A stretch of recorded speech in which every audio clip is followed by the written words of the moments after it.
Hello, my friends, Evolutionary Energy Arts family. Well, guys, we've been talking about this. We've been talking about this for a while now, and so it's a fact. And being that this was completely called, can you not see right through this? Is it not impossible to not see right through this? Those of you that have been following this channel, following Florida Marquis, and other ones that have been talking about this. So here we have Trump recognizes Venezuela opposition leader Juan Guaido as interim president. The people of Venezuela have courageously spoken out against Maduro and his regime and demanded freedom and the rule of law, said Donald Trump. So we know that is basically just falsehood, because we've seen this coming. This is all basically, it's all corporate. It's because of the oil interests in Venezuela controlling the natural resources of Venezuela, and also Guyana, as that's the next area that's in the crosshairs, and there's been dissension there, and this goes back quite a bit of time. And so isn't it just so easy to see how these politicians just completely lie? And are they liars, or are they just simply actors? When you think of it and when you look at it. I shared with you guys before that after Obama got out of the presidency, and he was in a roast, and he was as hilarious as any stand-up comedian I've seen. He was hilarious. He was just so funny. And then if you guys watched the video where I talked about the Trump heel effect, and how President Trump, going way back, used to be popping in, WWE, WWF back in the days, and get involved with the whole show. Are these guys not just simply actors for the corporate world, for the powers that be? Obviously they're actors. This is so staged. How can you not see it? And you guys see it because you guys are part of this truther movement, and we could see right through them. This was so telegraphed, so staged. It's just hilarious. And you know what? Here we are now with them getting ready. And, the powers that be are hoping that the citizens overthrow Maduro. And if that does not happen, then you're going to see American troops on the ground in Venezuela. And they may already be en route. And I still think that, it could be that those helicopters we see in Puerto Beaumont, Texas, that were being packed away, we're heading in this direction to be deployed down here. And things will be different this time because Russia's already there. They're building their bases there. So, if you can't see the writing on the wall, World War III writing is on the wall. It's to be easily seen now. And they're trying to instigate it in numerous areas. And this is one of them. And it's just a crazy scenario. And you would hope that the American people, we need to actually really strongly voice our opinion out there. We need to make our opinion known that we don't want to send our kids into another corporate war, especially one that can turn into World War III. As you look at Juan Guaido, big smile on his face, he knows what's coming, and it's his time to shine as the corporate puppet. And so he's greeting supporters after declaring himself Venezuela's interim president during a rally against Nicolas Maduro in Caracas on Wednesday. And President Trump officially recognized him as the interim president on Wednesday after he declared himself the country's leader, amid cheers from thousands who were protesting in the streets of the capital of Caracas. And now this is NBC News, so obviously this is the mainstream machine. We know we can't trust NBC, ABC, CBS, CNN, Fox, MSNBC. Can't trust any of them. Yeah, they're the big corporations themselves. They're they have a vested interest in all this. So, they're spreading the BS is what they're doing, and they're trying to condition public support. So, in its role as the only legitimate branch of government duly elected by the Venezuelan people, the National Assembly invoked the country's constitution to declare Nicolas Maduro illegitimate and the office of the presidency therefore vacant, said Trump in a statement. The people of Venezuela have courageously spoken out against Maduro and his regime and demanded freedom and the rule of law.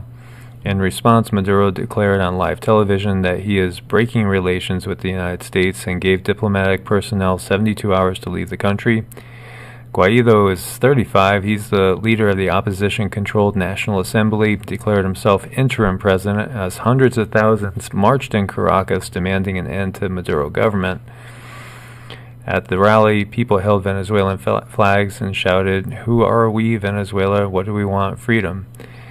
And Edwin Gonzalez, 24 university student studying engineering, came out to march because he said it was Venezuela's last chance to get rid of the regime. He said he has participated in almost every anti-government protest in the past.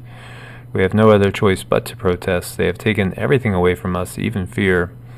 The protests were called to coincide with the anniversary of the 1958 coup that overthrew military dictator Marcos Pérez Jiménez, a historical date for Venezuelans. Maduro was inaugurated 2 weeks ago to a second 6-year term, which the U.S. and dozens of other countries have called illegitimate. Now, oh, by the way, they are the head of OPEC right now. Is that a coincidence? So, it's fascinating to see this, and the chess game is going to a totally different level. And right here on BBC News, Venezuela protests, thousands gather for rally against Maduro.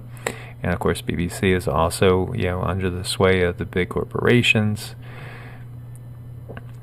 And this is a big play. The U.S. has Venezuela in its crosshairs as the U.S. threats increase. Vijay Prasad examines the current context in Venezuela. As you see, John Bolton with Trump. And, war hawks abound. Bolton is known to be a hawk. And so, it's just what we have been seeing, hearing, and saying. And that is what's going on. And, the question is, how much is this going to escalate? Right here on CNN, violent protest in Venezuela. Get out. Maduro breaks relations with the U.S., demands all consular staff leave in next 72 hours. He knows, just like Bashar al-Assad knew, there's basically a red dot on his forehead at this point in time. And it's, talk about stress. Talk about stress. And again, this is Maduro giving U.S. diplomats 72 hours to leave. And just to see, let's see what RT is talking about this. And see what they say. So yeah, again, as we see Trump and Guaido. And this gets into what the president said and vice president. I saw Mike Pence making a speech on this as well. In a tweet, U.S. Secretary of State Mike Pompeo said that Guaido's decision to declare himself interim president was courageous. And he said the U.S. would support his efforts to establish a transitional government, prepare for free and fair elections. And you see some comments here.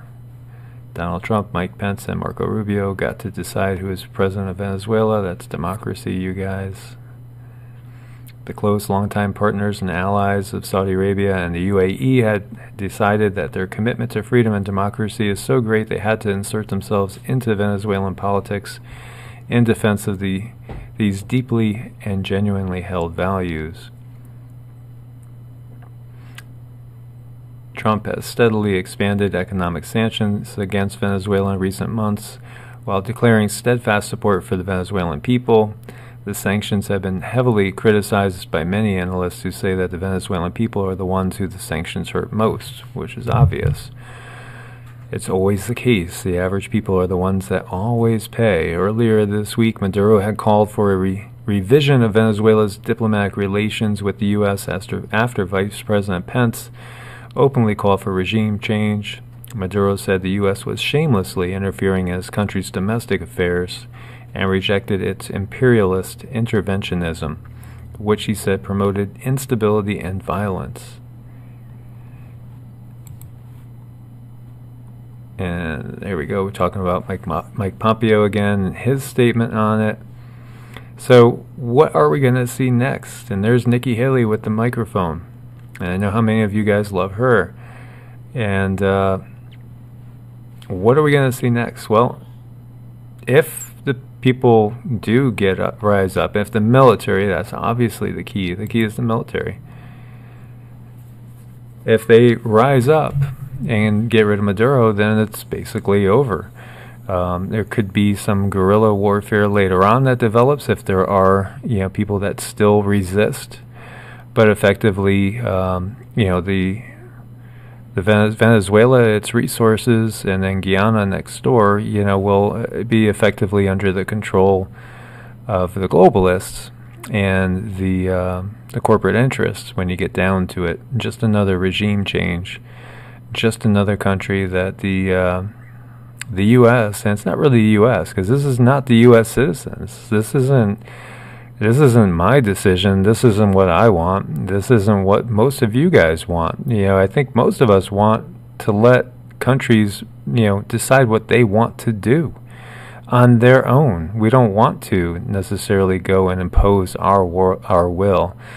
But, our sons and daughters, our kids, our family members are being used to enforce the will of the corporations, of the globalists. And the reason they want globalism is just basically exploitation and profits. And it's not the globalism that we need, because we do need a globalism, but one in which we respect each other's differences, value each other's differences, and just, enjoy that. Enjoy all the differences of all the cultures around the world. And, let's just... it'd be wonderful if we could just agree to let each nation have its own sovereignty and not interfere in other nations' sovereignties and decision-making process. Because, how much of the misery was brought on the Venezuelan people simply by the sanctions, which when you have a group that controls, 90-something% of the resources of the world, and in many cases, you could bring a lot of misery with your sanctions. Now, there's been fractures going on, and there's been a lot of countries that are just saying no to the corporate will. And that is what's really happening across the board, as well as people waking up because of the internet. And because of the fact that we have the internet, we could see the bigger picture. So they can't pull the wool over our eyes anymore. And perhaps in generations past, that was much easier done. And perhaps that's why there was a little bit more of a naivete, I think, in America in generations past. And I hope that doesn't offend anyone, because I think that we always viewed ourselves as the good guys. When I was growing up, there was no doubt we're the good guys. Well, this is what we were taught. And it started to fracture a little bit with Vietnam, and then after that, once we got 9/11 and we learned about PNAC, Project for a New American Century, and them listing back in the I think it was 1997, 7 nations that are going to have to be controlled, taken over, and then we ended up, and they actually called for a new Pearl Harbor. They said it would have to be, the only way you could get the American people on board with these invasions would be a new Pearl Harbor, and thus we had 9/11. So now, we know this, we see this. And, what do we do about it? That's the question. What do you guys think we should do about it? How do we voice our displeasure? How do we just say no more interventionism? Because if the people of Venezuela do not get Maduro out, then it's going to be your sons and daughters, husbands, brothers, family members over there militarily getting them out. That's the next step. And on the other side, on his side, on Maduro's side, that you might be facing might be, Russian military forces. So is it worth it? Do we want to help certain corporations like the Exxon Mobils of the world make more profits and control more of the Earth's resources? Is it worth our kids' lives, really? Is it time to just say to the politicians, hey, take this interventionism and shove it up your bleep? Because, we're not going to have it anymore. So what are your thoughts, my friends? As always, like, share, subscribe. Look forward to your comments. God bless and namaste.